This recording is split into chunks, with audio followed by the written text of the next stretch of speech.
দ্বিতীয় শ্রেণীর স্বাস্থ্য ও শারীরশিক্ষা, তোমাদের প্রথম পর্বের পরীক্ষা প্রায় চলে এসেছে, দেরি নেই আর।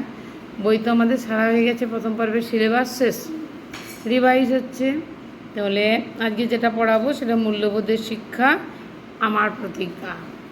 স্বাস্থ্য শারীর শিক্ষার মূল্যবোধের শিক্ষা থেকে আমার প্রতিজ্ঞা, একটি ছড়া মুখস্থ তো অবশ্যই আছে। বলো, তোমরা আগে বলো।